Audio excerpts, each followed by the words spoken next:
go. All right, well, the plants are in and it's time to head on over to some tech here on your Feel Good Breakfast show, Expresso.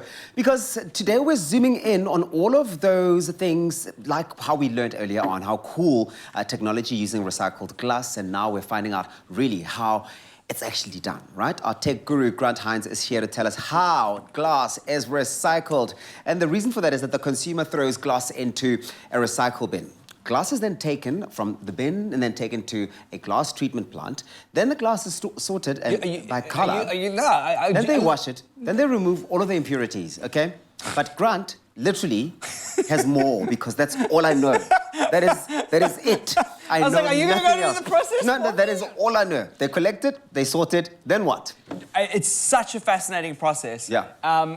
Jerry Riggs Everything did a video recently on how glass is processed at all these factories. Yeah. The same people that do the glass on our phone, which is wild. And it's one of the most recyclable pieces of material that we've got. I can imagine that, yes. And the process is interesting because there's very little human interaction. It's kind of all automated, which is really exciting. So this is interesting for me because when the glass goes in there, I mean, you saw those wine bottles, for example, they've still got the stickers, which are paper. Yes. So how does that get separated? So there's a couple of things that happens. Yeah. The first thing that happens is you can't have different kinds of colored glass. Okay. So you can't recycle green glass with brown glass with white glass because those have different consistencies and textures. Yeah. So what they do is they crush up all the glass as much as they can. You can see they're just dumping it right now. And then they'll crush it up to as small pieces as they can. Then this goes onto a conveyor belt using optical lasers to determine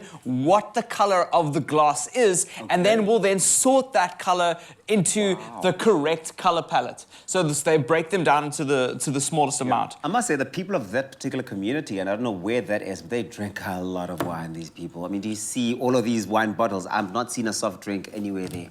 Yeah, well, I mean, South Africa's got its own problems in that category. Definitely Western Cape. So, drum spins, apparently you were telling me earlier on that there'll be drums spinning these things around. Yeah, so these drums spin to get what you were saying with the papers. Yeah. Those are what we would consider impurities in the glass. You want to make sure the glass is pure glass. It's got no trace of metals, no trace of paper. So two things happen. To get rid of the trace metals, huge magnets will then be above it and lift off the trace metals. It's really impressive. Almost like vacuuming the pieces of metal. Yeah. So and we'll get rid of all of them. So that's completely metal free. Then when it goes into those drums that I was speaking about, the impurities like the paper will then be separated. There are different size holes so the bigger the holes they are, the bigger the impurities will fall out, and whatever's left behind will be the glass shards. And then those will get created into pebbles. Okay. And remember now we've got a big, really tiny. They go really small, and then we've got like this. We've got like nearly like it looks like sand actually. It's very small. Then we've got like a grate of of sand kind of that is in the same color of the glass,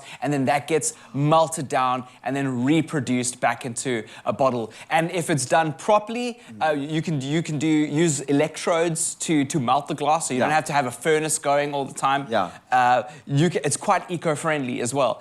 It's a very work-intensive process, but once the system is up and running, it's actually really good for the environment. Right? Yeah, and You know, what I really do like is the fact that this particular information you've just shared with us now has shown us that while we think, oh, come on, it's going to be like a long process, they don't need my glass, you actually see just how every sort of packaging of glass that gets delivered for recycling actually counts in part of a bigger story. So two things why it's so important to recycle glass. The first thing is that it can take like 1 million years to biodegrade. So it'll never happen, basically. So, well, in our lifetime, yes. It will happen in 1 million years. Yeah.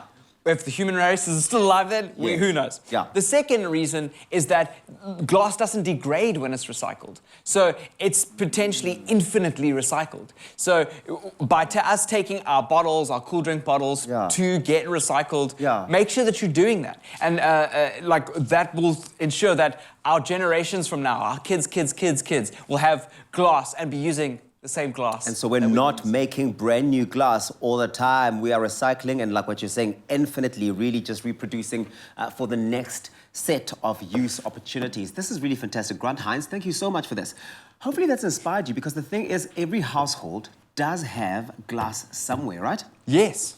So make sure that you do recycle that. Once again, thanks, Grant. Do you just drop the glass on the floor? No. Yeah. No. You crack the glass. I know you do. Like, that's like for celebration purposes. Like, that's the plate. That's the plate. But then I pack them nicely, and I put them in a thing nicely. He's just clumsy. Then they go. You know.